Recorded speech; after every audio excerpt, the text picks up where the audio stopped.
इसलिए देवी भागवत में लिखा है कि नवरात्रि में एक दिन, जैसे प्रतिपदा है पहला दिन है तो एक कन्या का पूजन करो, द्वितीया है तो 2 कन्या का पूजन करो, तृतीया है तो 3 कन्या का पूजन करो, चतुर्थी है तो 4 कन्या का पूजन करो, पंचमी है 5 कन्या का पूजन करो, छठी 6 कन्या का पूजन करो, सप्तमी है 7 कन्या का पूजन करो, अष्टमी है 8 कन्या का पूजन करो, नवमी है जम के बोलो 9 कन्याओं का पूजन करो।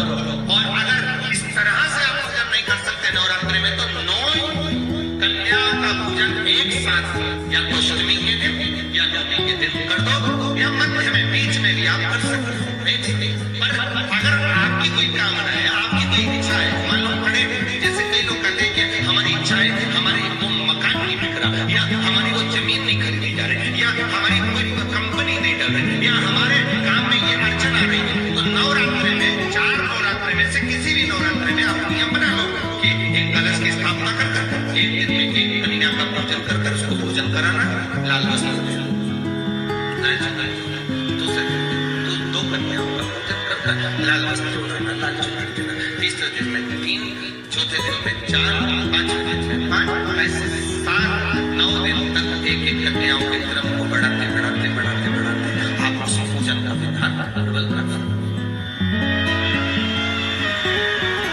क्या मैं नवरात्रि में अगर मान लो कोई साधना करना हो तो कौन सी साधना करना चाहिए? हम किसकी आराधना करें? हम 9 दिन तक किसकी साधना करें? तो अगर बन सके तो देवी भागवत में सबसे सुंदर साधना यही है कि हम एक दिन में एक कन्या के चरण धोकर पूजन कर उस कन्या को पूजन कराकर उसका स्मरण करें।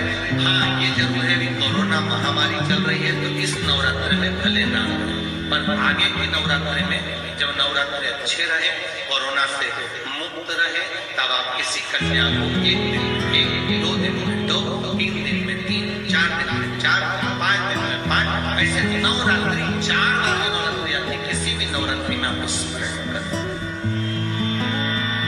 उसका फल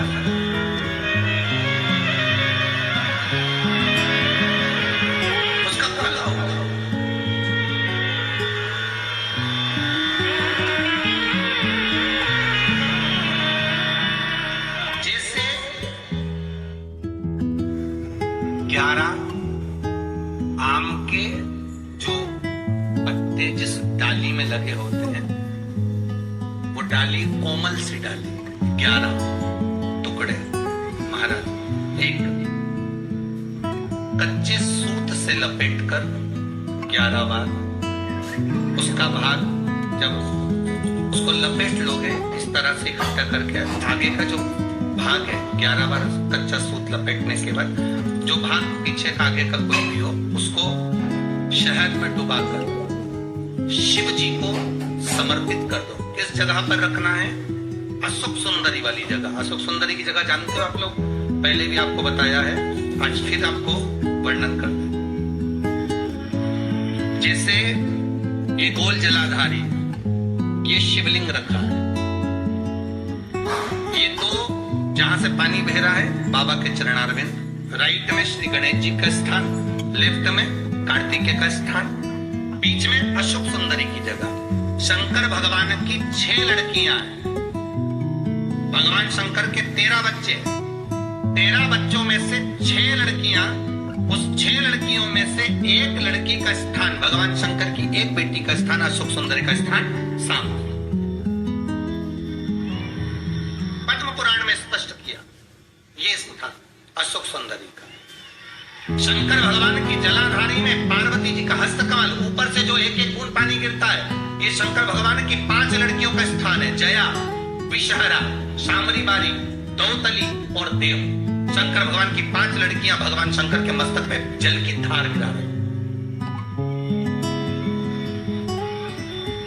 बीच में जो अशोक सुंदरी का स्थान महाराज, उस जगह पर शहद का मुख, जो शहद आपने भिगोया है, उस शहद का मुख शंकर जी की ओर कर इसी चैत्र के महीने में, इन्हीं नवरात्रि में शंकर भगवान के उस अशोक सुंदरी की जगह पर शहद का भाग शिव जी की ओर रख दें। महाराज, अगर घर में संपदा की कमी हो या कोई पैसा खा गया हो, रुपया नहीं दे रहा हो, पैसा अटक गया हो, तो उस शहद को शिव जी की ओर मुख कर कर उस आम के पल्लव की जो डंडी है उसको 11 डंडी को वहां रख दीजिए और उससे अपनी कामना कर कर आ जाइए। हो सके उस शहद में से थोड़ा सा शहद किसी रुमाल पर किसी कपड़े में लगाकर उसको रख लीजिए। जिस व्यक्ति से पैसे लेना है, जिस व्यक्ति से पैसे मांग रहे हो, उससे एक बार जाकर मिल लीजिए, एक बार उसको खबर कर दीजिए। बाबा चाहेगा भोलेनाथ तो नवरात्रि में ही पैसा वापस आ जाएगा, अगर शिव कृपा कर दे। ये बाबा की कृपा। आम का पल्लव कोई साधारण नहीं जिसको कलश के ऊपर रखा जाता है, शिव की कृपा। जिस आम के पेड़ पर स्वयं कामदेव चढ़कर भगवान शंकर के तीसरे नेत्र द्वारा जलकर भस्म हो जाते, वो आम का पेड़ साधारण नहीं।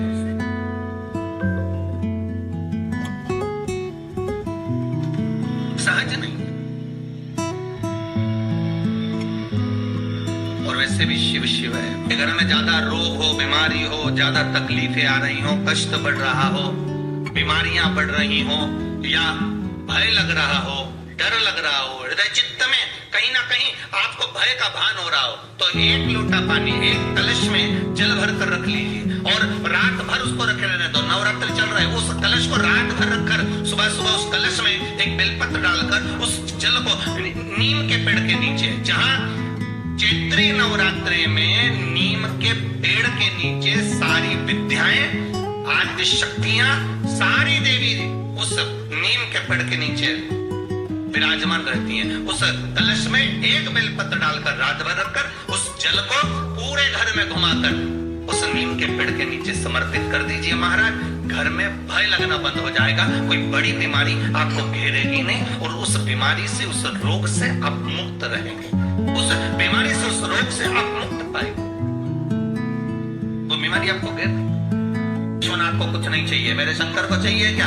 अगर आपके जीवन में ऐसा लगे कि बहुत बड़ी बीमारी आ गई और आपके घर का व्यक्ति वेंटिलेटर पर पड़ा हुआ है, तो शमी के वृक्ष के फूल ले आओ साथ, और शमी के वृक्ष के 7 फूल लाकर एक एक फूल शंकर भगवान को श्री शिवाय नमस्तुभ्यं कहकर उस व्यक्ति के लिए जो पड़ा हुआ है, अंतिम सांसें गिन रहा है, जिसको अटैक आ गया, अंतिम सांसों में जो गिन रहा है, उसके नाम से भगवान शंकर पर चढ़ाना प्रारंभ कर दो। मात्र 7 पुष्प, उस शमी के वृक्ष के 7 पुत्र, 7 पुष्प आप शिव को समर्पित करिए, उसका नाम और गोत्र बोलकर, और भगवान शंकर का मूल मंत्र श्री शिवाय, जम के बोलिए श्री शिवाय नमस्तुभ्यं बोलकर एक एक शमी का फूल शंकर पर चढ़ाना प्रारंभ कर दो।